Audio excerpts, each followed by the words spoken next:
Hi, I'm Jeff Murrah, and I want to welcome you to True Texas History. Today, I'm going to address April 1864, the month that saved Texas.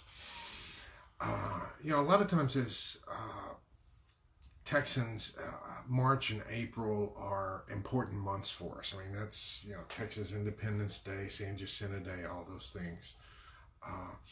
And truly, April of 1836 was a wonderful time. But I want to go ahead and talk about April 1864. It's not that anything particularly important happened on this particular day, but that month changed a lot of things and set the stage for decades to come. Now, what happened was the Red River Campaign, and I'm going to go ahead and give you an overview of why that was important. During the early 1860s, Texas was in the midst of war on just about every front, and there had been several attempts at invading Texas. They tried to come in through Laredo. That was defeated. They tried to come in through Indian Territory. That was defeated. The Union tried to come in through Sabine Pass. That was defeated. And then they had succeeded in terms of taking Galveston. The Union forces were finally forced out. So Texas was sitting very strong and was quite a juggernaut. It's like every attempt to creep in here didn't work. Ships were going in and out of Texas ports without being interfered with. And so the planners, Nathaniel Banks and President Lincoln said, we've got a plan. We are going to invade Texas up the Red River. And what their plan was, let's see if I can share it with you. They were going to advance up the Red River, and at the same time, a land force was coming up the Red River, a naval squadron was coming through there, and then also from Arkansas, an invasion route was coming down. They were going to meet in Shreveport and invade East Texas because they felt, hey, once we get East Texas and all the cotton, we can cripple the South, we can cripple Texas, and essentially take them out of the war. There was a lot of fear at that point that the French forces, which were down in Mexico across the border from Texas, were going to invade Texas and take it over and prolong the war that way. Although, nowadays we look back at that and we say, there's no way that would have happened. At that time, if you were in the paranoia of Washington City, that was part of the paranoia at that time. They really thought that France would do that. And so they came up with this campaign of essentially three prongs, the naval and the two army prongs coming in, joining, and then invading. Now we forget, because many times nowadays we look at our ports on the Gulf Coast as being very important, which they are, Galveston, Corpus Christi, and so forth. But one of the main ports of entry into Texas back then was Jefferson, and that's what they were aiming for. Jefferson, Texas. I mean, it's out there in East Texas. A lot of people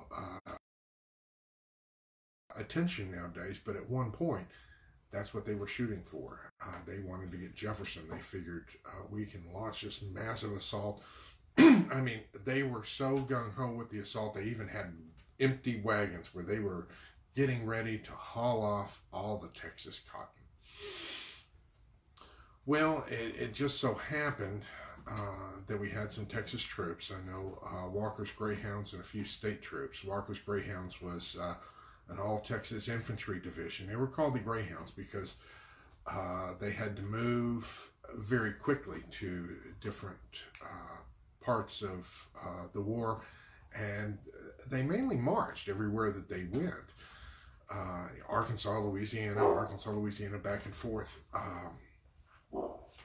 wherever they were needed. And people don't realize that there were not many troops between the invading Union forces in Texas. And Walker's Texas Rangers and a few, Walker's Greyhounds and state troops was all there was.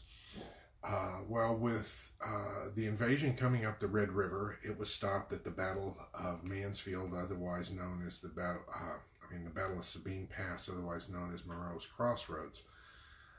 And then there was another battle at Mansfield.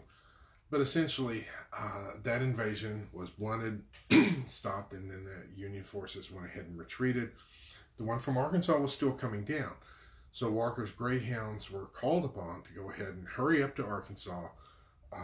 They fought some engagements there, and they blunted that one as well. What that did, and those defeats both happened in April of 1864, and some of the same units were fighting on both Louisiana as well as Arkansas in those major battles. Of course, Governor Murrah went ahead and called up some of the state troops to help out and fight there too. It kept Texas from being invaded, and that put Texas in a position that after the war, we were able to expand our cattle industry. We still had our cotton industry, and oil had not yet been discovered. It was,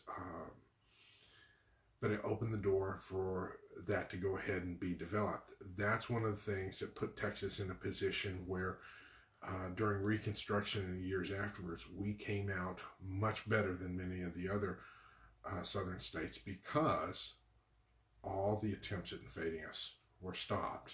And April of 1864 was a crucial month, and that happening. So I wanted to go ahead and give you the big picture, let you know, because many times the history books might touch on that. They don't explain the significance and why that was. You know, it's almost like, gee, by some miracle, we were still able to grow cotton and we were still able to bounce back financially. Well, that's because we still had the resources. All our cotton farms had not been burned. We still had our cattle. We had things to work with, and many of the other states did not. And that made a big difference and put Texas in a great position heading on into the 20th century, and some of the ramifications that have continued into the 21st century. I hope you enjoyed this. If there's any particular topics that you want me to address, or people, or talk about various Texas history books, just feel free to share your comments below. I'll be glad to respond to them. So until next time, this is Jeff Murrah wishing you vaya con Dios, my friend. Goodbye.